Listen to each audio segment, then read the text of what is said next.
जय हिंद दोस्तों, स्वागत है आपका साधना शिक्षा पर। माय डियर फ्रेंड्स, आज मैं आप लोगों के बीच में एक ऐसी मोटिवेशनल स्टोरी शेयर करूंगा जिसमें आपको जानने को मिलेगा कि चाहे मनुष्य कितनी ही शक्तियां क्यों ना प्राप्त कर ले, लेकिन वो ईश्वर की शक्ति से बढ़कर नहीं हो सकती। और दूसरा ये जानने को मिलेगा कि आपकी संगति कितनी इंपॉर्टेंट है।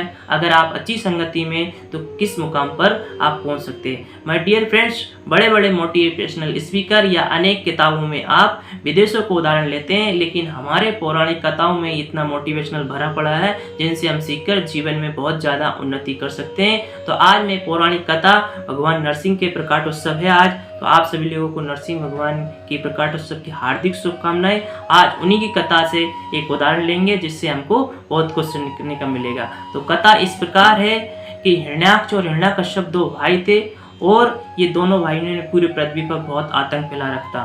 तो जो हिरण्याक्ष था उसने पूरी पृथ्वी को बॉल की तरह फोल्ड करके और पाताल लोक में ले गया, और जो भ्रष्टा है यानी गंदगी से परकोटा कर रखा था उसने सोचा था कि भगवान यहाँ नहीं आएंगे, लेकिन भगवान ने 12 रूप का अवतार लेकर हिरण्याक्ष का वध करके और पृथ्वी को मुक्त कराया। तो माय डियर फ्रेंड्स, उसके भाई हिरण्याक्ष का वध हो जाने के बाद फिर हिरण्याकश्यप ने भगवान से बदला लेना चाहा और उसके गुरु शुक्राचार्य से सलाह लेकर उसने कठिन तपस्या की और ब्रह्मा जी से वरदान लिया कि मैं न दिन में मरूं न रात में मरूं, न किसी अस्त्र से मरूं न किसी शस्त्र से मरूं, न मैं किसी मानव से मरूं न किसी पशु से मरूं, और न मैं किसी सुबह मरूं न शाम को। ऐसा उसने वरदान प्राप्त कर लिया। ऐसा वरदान प्राप्त करने के बाद उसने शासन करना शुरू कर दिया और शासन किया तो सभी देवताओं को बंदी बना लिया और देवताओं को परास्त कर दिया, और फिर वो अपने आप को ही भगवान समझने लगा। लेकिन भगवान की शक्ति के आगे वो कुछ भी नहीं है। फिर उन्हीं के घर में उनके ही बालक यानी भक्त प्रहलाद हुआ,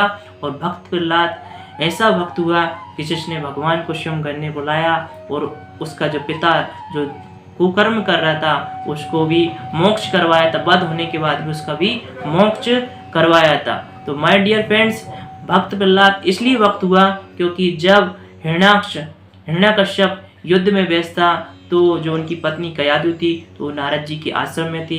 तो जब वो उनकी पत्नी गर्भवती थी तो सत्संग के माहौल में पली, इसलिए वो भगवान विष्णु का भक्त हुआ। उनका पुत्र जो प्रहलाद था, इसके बाद हिरण्याकश्यप ने अपने पुत्र को भगवान विष्णु को खिलाफ लाने के लिए, उसको भक्ति मार्ग से भीन करने के लिए और अपने गुणगान करवाने के लिए अनेक प्रयास शुरू कर दिए। उसने सबसे पहले भक्त प्रहलाद को तलवार से काटने का प्रयास किया, लेकिन भक्त प्रहलाद हमेशा ओम नमो भगवते वासुदेवाय मंत्र का जाप करता रहता था और उसको कुछ भी नहीं होता था।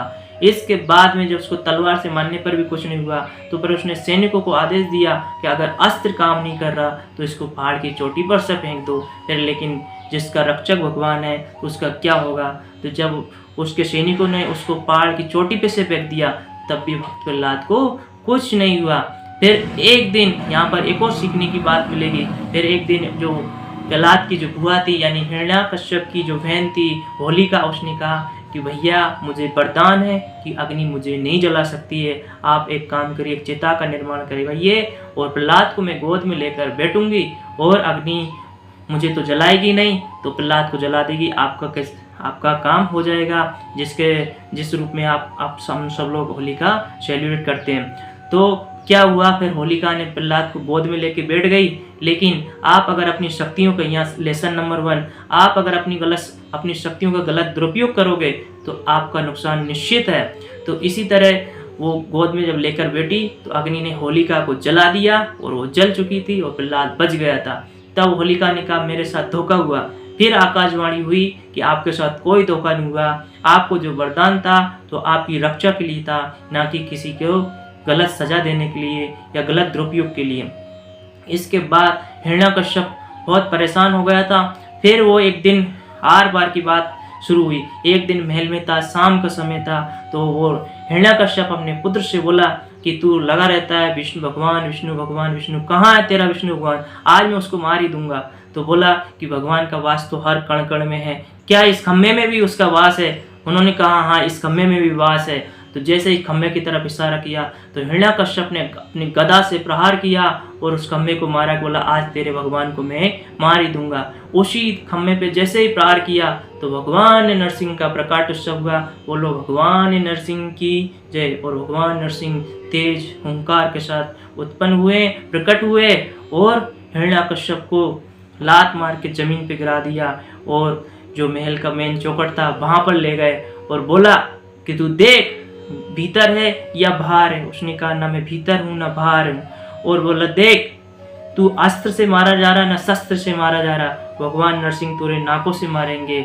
ये देख अभी ना दिन है ना रात है। तो जो जो उसने वरदान में मांगा था वो सारी स्थितियां उत्पन्न हुई और उसका वध कर दिया गया।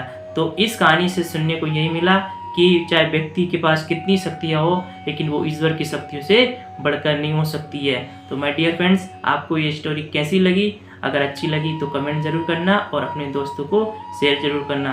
ऐसी मोटिवेशनल स्टोरी और ऐसे मोटिवेशनल पौराणिक कथाएं आप लोगों के बीच में मैं लेकर आऊँगा और उनसे मोटिवेट करने का प्रयास करूँगा और अदर जो इंटरव्यू वीडियो वाले से भी मैं आप लोगों के बीच में शेयर करता रहूँगा। ठीक है फ्रेंड्स, मिलते हैं किसी नेक्स्ट टॉपिक के साथ। तब तक के लिए जय हिंद, जय भारत।